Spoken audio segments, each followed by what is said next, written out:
Evicting a tenant can seem like a complicated process, but in this video, we'll quickly explain eviction laws in Maine and how to recover your property in 5 simple steps. First, what is an eviction? Eviction is the process of legally removing a tenant. It's illegal for a landlord to change locks or physically remove a tenant themselves. So if the renter refuses to leave after violating their lease, you must seek an eviction from the court. The process for simply terminating a lease differs from that of an eviction. Lease terminations require proper notice from the landlord or tenant, and state requirements can be found on our website.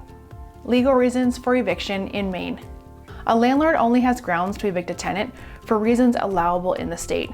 The first step in the eviction process is to give the lessee one of the following notices. Non-payment of rent.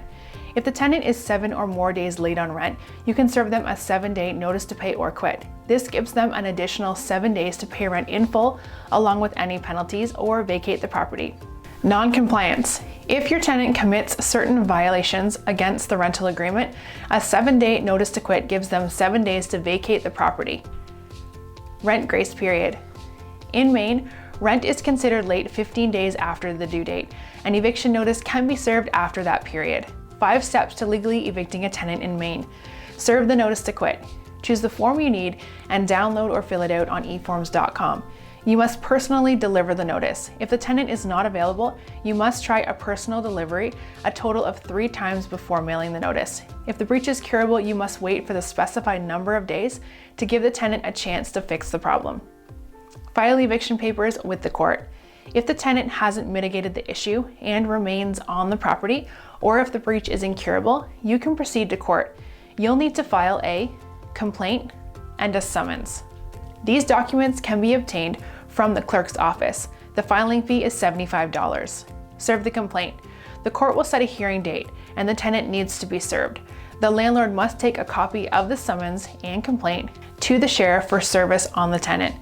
The landlord must provide evidence of service either from the sheriff, or if the sheriff is unable to serve, the landlord must mail the summons and complaint and file an affidavit of service with the court.